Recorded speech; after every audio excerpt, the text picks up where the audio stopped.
Okay, good morning guys. So, nandito po tayo ngayon sa aming bagong open na farm lot, converted to residential. Yan. Ito po ang kanyang road. Ito yung kanyang along the road. Tapos ito po yung ating property. Along the road po talaga siya. Papasokin po natin para makita po natin ang ganda ng farm lot. Yan. So ito po yun. Kung makikita nyo. Ayan po yung road. Talbak Road po ito. Ang ito po ay papunta po ng Partida, Pulongyantok. Papuntang North Sagaray na. Yan, may mga way yan. Papuntang Pulong Buhangin. So, very accessible po siya. Sa kabila naman po, ay papunta po ito ng Pulong Buhangin, papuntang Santa Maria, may Tagus, Bukawi, dire-diretso na po yan. Ngayon, papasok po tayo ngayon sa loob po ng farm lot. Hi sir, good morning. Good morning. So ayun na po tayo. Ito po yung right of way natin. 6 meters po ayan. Papunta po sa ating farm lot. 10 meters siya tago dito. 10 meters po ang gagawin dito. Yan. So ngayon pa medyo naulan kaya medyo may putik po siya. Yan. So kasama po yung mga mangga na yan. Yan.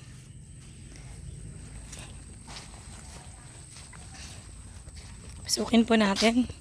10 meters po ang ating right of way. Yan. Along the road po siya. So, ayan po yung ating farm lot. So, kasama po yan. Diyan sa post na yan. Hanggang doon. Yan, guys. So, hindi pa siya masyadong nililinis. Yan. May mga punong mangga. Yan yung poste na yung dalawa na yun. Hanggang doon po yan, malawak po yan. Kasi ito po ay 7 has at saka 3.4. Tama ba ako, sir? Yan po. Ayan po yung sa loob ng ating farm lot. So from the road, ayan lang po talaga siya. Tabi lang po siya. Very accessible po talaga siya.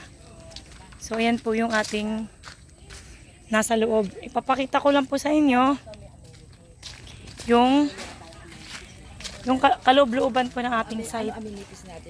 So, yan po siya. So, sa ngayon po, may nagtatanim po ng sitaw, pero patatapusin lang po yan after po nating at yan po tatanggalin na. Tapos, yan si Mami. Si Mami Edna, yan. Siya po si lot owner. Napaka, down to earth, nagkaano pa ng sitaw. So, ayan po yung ating buong farm lot. Yan. Kung makikita nyo, nasa loob na po ako ng property. Opo, maganda po doon. Yan. So, pinapasukat na po namin ito, ready for subdivide lot. Ready to use din po ito. At, yan po talaga naman napakaganda. Yan, kung makikita nyo guys.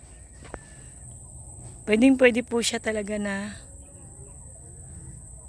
gawing farm lot natin.